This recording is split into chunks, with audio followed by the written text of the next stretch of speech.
Hello everyone, I am Brianda Notes reporting for Your Black World News with an article from The Hill.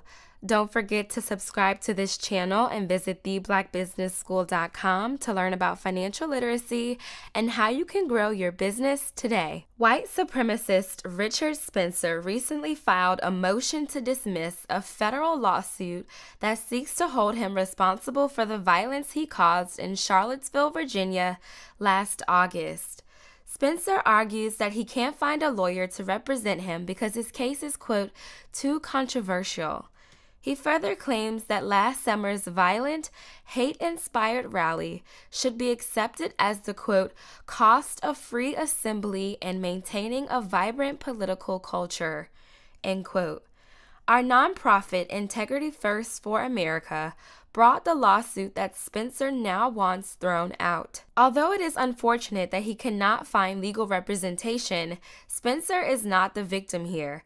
The fact remains that he helped plan, promote, and execute the Unite the Right rally in Charlottesville that resulted in 3 deaths and countless injuries. No amount of deflection can absolve him of that. Our suit, brought on behalf of 10 Virginia residents injured in the protests, alleges that racist hate groups and extremists such as Spencer, James Fields, and Chris Cantwell conspired to, quote, plan, promote, and carry out the violent events in Charlottesville in violation of the Ku Klux Klan Act of 1871, the Civil Rights Act of 1866, and other state and federal laws. The plaintiffs are a diverse group, Black, Jewish, and Hispanic, all of whom Richard Spencer would like expelled from this country one way or another. It should come as no surprise that attorneys are reluctant to represent Spencer and his acolytes. Their views and conduct are antithetical to American values. Spencer has said that he dreams of an ethno-state. He calls Martin Luther King Jr. a fraud and degenerate.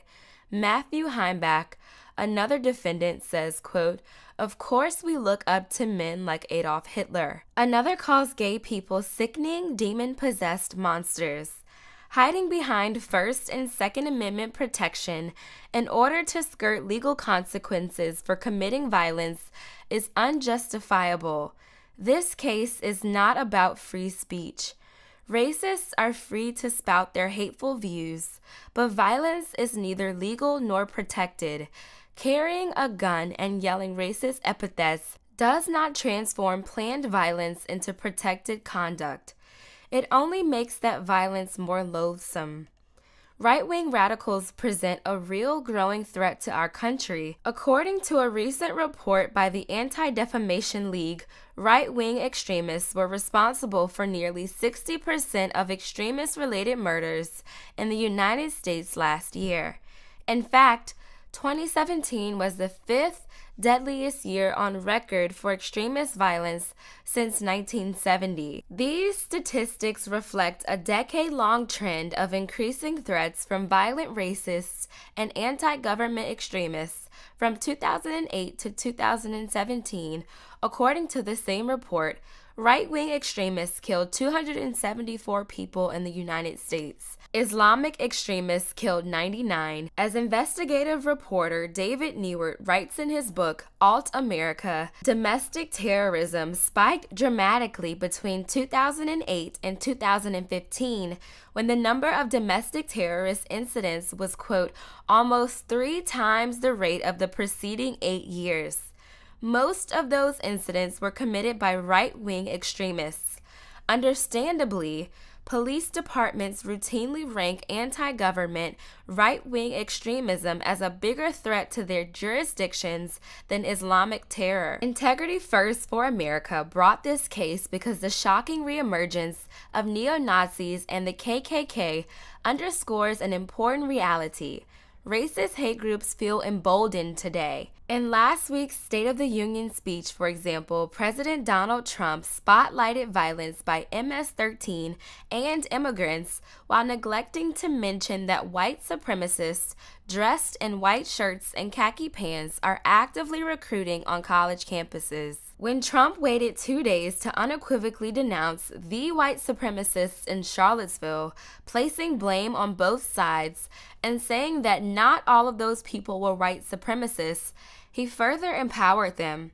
Our justice system must be able to take away white supremacists' power and show that their bigotry and violence cannot and should not be normalized or excused. We all should be concerned about the resurgence of groups such as the Ku Klux Klan. Right-wing extremism and racist terror have a long history of destruction and violence in the United States. The fact that these extremists are finding new, receptive audiences poses a threat to us all, and we must fight back. Thanks so much for tuning in. Don't forget to share this video and let us know what you think. I am Brianda Notes reporting for Your Black World News, and remember that every story has a beginning.